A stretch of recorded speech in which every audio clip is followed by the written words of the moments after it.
साथियों नमस्कार, मैं हूं लक्ष्य और आज मैं मौजूद हूं देश के नंबर 1 पत्रकारिता संस्थान आईएमसी में, जिसे पत्रकारिता के मक्का के नाम से भी जाना जाता है। तो यहां पर आज हम बात करेंगे कि साहित्य के बारे में जेन ज़ी क्या सोचता है और वह किस प्रकार से साहित्य को देखता है। तो इस बारे में चर्चा करने के लिए हमारे साथ कुछ लोग मौजूद हैं। आइए उनसे बातचीत करते हैं और जानते हैं कि ये युवा साहित्य के बारे में क्या अपनी राय रखते हैं और क्या सोचते हैं। हाँ, तो परिचय दीजिए आप अपना।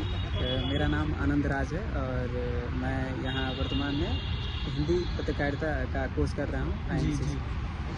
अच्छा, तो आनंद, मैं आपसे जानना चाहूँगा कि आजकल आप कुछ पढ़ रहे हैं या रील स्क्रॉल करने में लगे हुए हैं सबकी तरह? मतलब सबकी तरह तो नहीं, अधिकांश को रील स्क्रॉल करते देखा जाता है। तो जी, मैं ईमानदारी से कहूँ तो मैं दोनों चीज़ें कर रहा हूँ, रील स्क्रॉल भी कर रहा हूँ, लेकिन पढ़ ज़्यादा रहा हूँ। और पढ़ने के मामले में मैं वर्ल्ड लिटरेचर की तरफ रुख किया हूँ, क्योंकि मैं पक चुका हूँ, मतलब बोर हो चुका हूँ इंडियन लिटरेचर को पढ़ते पढ़ते। जी जी। और अभी मैं फ़िलहाल क्राइम एंड पनिशमेंट दोस्तोयेव्स्की जो रूसी राइटर है, जी जी। उसके 40 पन्ने पे हूँ और अभी एग्ज़ाम जैसे ही ख़त्म होगा उसके बाद मैं उसी को ख़त्म करूँगा। जी, तो मज़ा आ रहा है? जी, बहुत ज़्यादा मज़ा आ रहा है। लग रहा है कि बहुत ज़्यादा डार्क और बहुत ज़्यादा डीप है रूसी लिटरेचर। आपको भी ट्राई करना चाहिए। जी बिल्कुल, चलिए, हमें समय लगेगा इस कार्य से, तो हम ज़रूर ट्राई करेंगे। अच्छा, ये बताइए, तो आप साहित्य को सिर्फ पढ़ लेते हैं या उससे कुछ सीखते हैं या इस तरह का कुछ? मतलब क्या आप उससे जीते भी हैं या सिर्फ पढ़ लेते हैं, किताबें पन्ना पलटना है? जी, बिल्कुल कहा जाता है कि अच्छी किताबें पढ़ने के पहले और पढ़ने के बाद इंसान समृद्ध हो जाता है। जी। तो ये मैं महसूस करता हूँ। हालांकि शुरुआती दौर में मैं ऐसा नहीं महसूस करता हूँ, लेकिन मुझे लगता है कि साहित्य इस चीज़ को मतलब पूरी करती है। जी, और आप साहित्य के बारे में किस प्रकार सोचते हैं? देखिए, साहित्य बड़ी गंभीर विषय है। केवल पढ़ने के लिए पढ़ना नहीं होता है।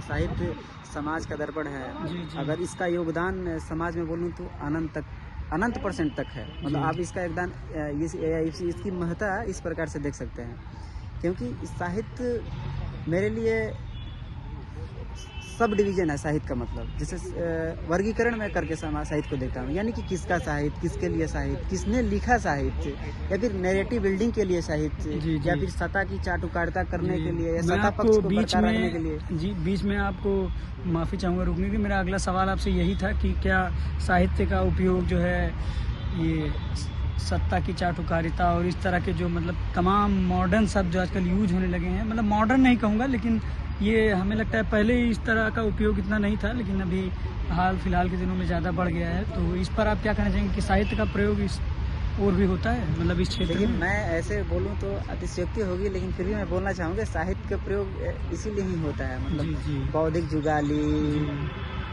स्वर्ण साहित्य, दलित साहित्य, नैरेटिव साहित्य, सत्ता की चाटुकारिता करता हुआ साहित्य।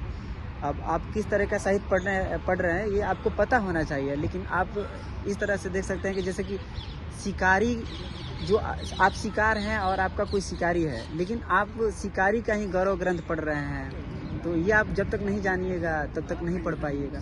तो मेरे लिए साहित्य का मतलब और यह है कि मैं साहित्य वहीं पढ़ना चाहता हूँ या प्राथमिकता देता हूँ, या फिर अपने लोगों को बोलूँगा कि वही साहित्य पढ़िए जिसमें अपने जैसे लोगों का वर्णन हो, उनका इतिहास का वर्णन हो, अपने पूर्वजों का वर्णन हो। ये ना कि केवल, और मैं साहित्य को ये भी नहीं मानता हूँ कि साहित्य केवल वही पढ़ना चाहिए कि चांद को उपमा दी जाने वाली, या फिर गर्लफ्रेंड को इम्प्रेस करने के लिए कविता लिखना। साहित्य इससे ऊपर की चीज़ है। अच्छा, ये आप मानते हैं कि साहित्य पर किसी का एकाधिकार है? बिल्कुल, मैं मानता हूँ कि साहित्य पर एकाधिकार कुछ विशेष वर्गों को, भारत के संदर्भ में विशेष जातियों का, विशेष धर्मों का है। और साहित्य का लोकतांत्रिकरण नहीं हुआ है, अभी होना बाकी है।